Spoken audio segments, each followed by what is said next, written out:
আপনারা সবাই মিলেমিশে তাকে ভোট দেবেন। মরহুম আলহাজ জায়েদ আলী চৌধুরী যে সমস্ত কাজগুলি করে গেছেন এলাকায়, আপনারা জানেন উনি অনেক ভালো কাজ করে গেছেন। আপনারা ইঞ্জিনিয়ার ফাহিম চৌধুরীর জন্য দোয়া করবেন, উনি যেন সংসদে গিয়ে তার মরহুম আলহাজ জায়েদ আলী চৌধুরীর অসমস্ত কাজগুলি সমাপ্ত করতে পারে। এই বলে আমি আমার কথা এখানে শেষ করছি। আসসালামু আলাইকুম ওয়া রাহমাতুল্লাহি ওয়া বারাকাতুহু। ধন্যবাদ সাবেক মেম্বার এবং বিএনপির তারুকুজ্জামান খান টুটুলকে। এ পর্যায়ে সংক্ষিপ্ত আকারে কথা বলবেন আমাদের ৩ নং ওয়ার্ড বিএনপির নেতা এবং ৮ নং চৌরাস্তা ইউনিয়ন বিএনপির সম্মানিত কোষাধ্যক্ষ জনাব মাসুদ করিম।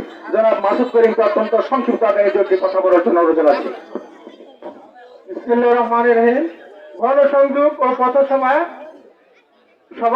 সভাপতি এবং প্রধান অতিথি ইঞ্জিনিয়ার ফাহিম চৌধুরী এবং নক্ত উপজেলার সকল নেতৃবৃন্দ, আসসালামু আলাইকুম।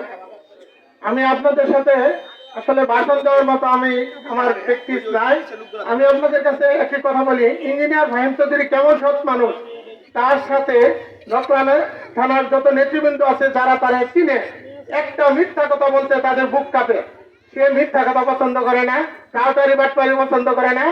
অতএব সে যদি এমপি হয় আমাদের জনসাধারণের জন্য অনেক মঙ্গল হবে, অনেক ভালো হবে।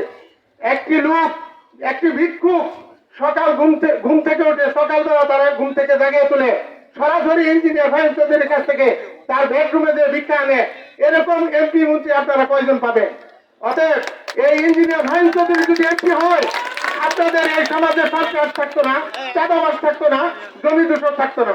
আওয়ামী লীগের আমলে অনেক সাধারণ মানুষের এখানে উপস্থিত আছেন, জমি তারা বুক করে নিয়েছে চেড়ে চড়ে, এখনো কিন্তু তারা মুক্ত হলে যেতে পারেন নাই। আমাদের নেতা যদি এই এমপি হয় তাহলে এই ধরনের অন্যায় সন্ত্রাসী নির্মূল হবে। তাই এই বলে তাকে এমপি বানানোর সাথে সকলেই মিলেমিশে ভোট দিয়ে এমপি বানানোর জন্য আমি অনুরোধ করে আমি আমার বক্তব্য শেষ করছি। আসসালামু আলাইকুম। ধন্যবাদ, অত্যন্ত গুরুত্বপূর্ণ কথা বলেছেন।